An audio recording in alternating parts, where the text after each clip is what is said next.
Welcome to crown tasty சமையல். Hi friends, என்ன வித்தியாசமாக ஒரு பொருள் வச்சுருக்காங்களே, இதை வச்சு என்ன ரெசிபி செய்ய போகிறாங்கன்னு யோசிச்சுட்டு இருக்கீங்களா? இது ஒரு கிழங்கு. இந்த கிழங்கோட பெயர் முடவாட்டுக்கால் கிழங்கு. இந்த கிழங்கு வந்து ஆட்டோட கால் ஷேப் மாதிரியே இருக்கிறதுனால அதனோட ஆடோட மேலே முடி இருக்கும் இல்லைங்களா, அந்த முடி போலவே தான் இந்த கிழங்குக்கு மேல் தோல்லையும் இருக்கும். அதனால தான் இதை முடவாட்டுக்கால் கிழங்குன்னு சொல்கிறாங்க. இது தமிழகத்தோட மலைப்பகுதிகளெல்லாம் விளையுது. இது நம்மளோட தோலுக்கும் எலும்புகளுக்கும் ரொம்ப நல்லதுங்க. இதை வச்சு தான் நம்ம ஒரு சூப் ரெடி பண்ண போகிறோம். இந்த கிழங்கை பற்றினா ஃபுல் டீட்டெயில்ஸ் உங்களுக்கு வேணும்னா டிஸ்கிரிப்ஷனில் க்ரௌன் சேனலோட லிங்க் கொடுத்துருக்கேன், அங்கே போய் பார்த்து தெரிஞ்சுக்கோங்க. இந்த கிழங்கை சமைக்கிறதுக்கு முன்னாடி மேலே இருக்கு இல்லைங்களா இந்த தோல் பகுதி, அதை வந்து இஞ்சியோட தோல் எப்படி நம்ம வந்து சீவி எடுப்போமோ அது போல் சீவி எடுத்துடணும். தோல் சீவிட்டு கிழங்கு நல்லா வாஷ் பண்ணிவிட்டு அதுக்கப்புறம் தான் நம்ம சமையலுக்கு யூஸ் பண்ணோம். ஏன்னா நீங்கள் தோல் சீவும் போது தோலில் இருக்க இந்த முடியெலாம் வந்து கிழங்கு மேலெல்லாம் படியும். சீவிட்டு நீங்கள் வாஷ் பண்ணிவிட்டு அதுக்கப்புறம் தான் சமைக்க போகிறீங்க. வாங்க இப்போ சூப் எப்படி செய்யலான்னு நம்ம பார்க்கலாம். 4 சின்ன வெங்காயம் எடுத்திருக்கேன். ஒரு சின்ன சைஸ் தக்காளி எடுத்து கட் பண்ணி வச்சுருக்கு. அதுக்கப்புறம் மிளகு 1/2 ஸ்பூன், சீரகம் 1/2 ஸ்பூன், 1 சென்டிமீட்டர் நீள அளவுள்ள இஞ்சி பொடியை நறுக்கி வச்சுக்கோங்க. 10லேருந்து 12 பல் பூண்டு, மஞ்சள் தூள் வந்து 1/2 சிட்டிகை. இந்த இன்க்ரீடியன்ஸோட நம்ம வந்து மெயின் இன்க்ரீடியன்ட் ஆட் பண்ண போகிறோம். மெயின் இன்க்ரீடியன்ட் என்னென்னு கேட்டிங்கன்னா அதுதான் முடவாட்டுக்கால் கிழங்கு. தோல் சீவறது எப்படின்னு சொன்ன பார்த்தீங்களா, இது போல் தோலை எடுத்துகிட்டு நீங்கள் கட் பண்ணி வச்சுக்கோங்க. இது வந்து நாராக இருக்க மாதிரி இருக்கும் இந்த கிழங்கோட உள்பக்கம். நீங்கள் கட் பண்ணும்போது வாழைத்தண்டை கட் பண்ணால் எப்படி இருக்குமோ அது போல் ஸ்ட்ரக்சரில் உங்களுக்கு கிடைக்கும். உப்பு தேவையான அளவு எடுத்துக்கோங்க. இது எல்லாத்தையும் ஒரு மிக்சி ஜாரில் சேர்த்து இந்த கன்சிஸ்டன்சிக்கு அரைச்சி வச்சுக்கோங்க. ரொம்ப நைஸாக விழுதாக அரைக்கணும்னு கிடையாது, நீங்கள் இது போல் அரைச்சி வச்சுக்கோங்க. இந்த அரைச்ச விழுதை நம்ம எப்படி சூப் ரெடி பண்ணுறதுன்னு பார்க்கலாம். ஒரு மண் சட்டி எடுத்திருக்கேன் நான்.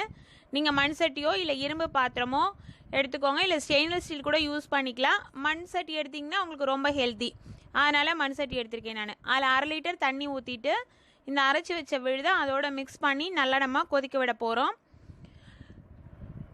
பாருங்கள், நல்லா சூடு ஏறி இந்த சூப் வந்து நல்லா கொதிச்சிட்டு இருக்கு.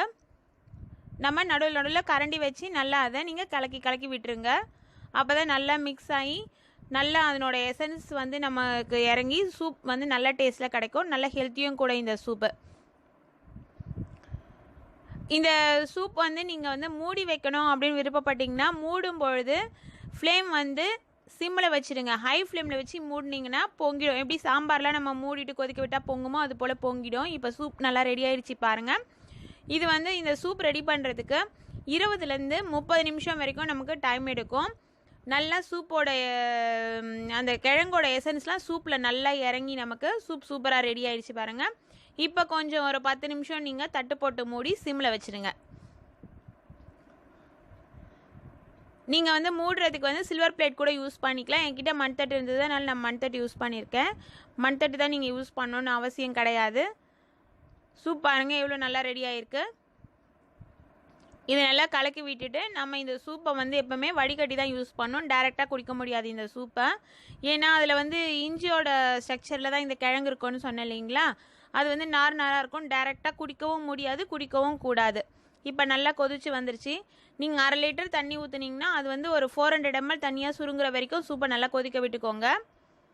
இப்போ இது போல் ஒரு ஃபில்டர் எடுத்துகிட்டு அதில் நல்லா வடிகட்டணும் நம்ம சூப்பை. நீங்கள் மண் சட்டிலேயே ரொம்ப நேரம் வந்து விட்டிங்கன்னா இது கொஞ்சம் புது சட்டியாக, அதனால் உங்களோட சூப்போட ஈரப்பதம் ஃபுல்லாக அதில் இழுத்துட்டு சூப் வந்து உங்களுக்கு 2 டம்ளர் கிடைக்கிறது 1 டம்ளராக தான் கிடைக்கும். அதனால் நீங்கள் வந்து உடனே அதை வந்து வடிகட்டி எடுத்துருங்க.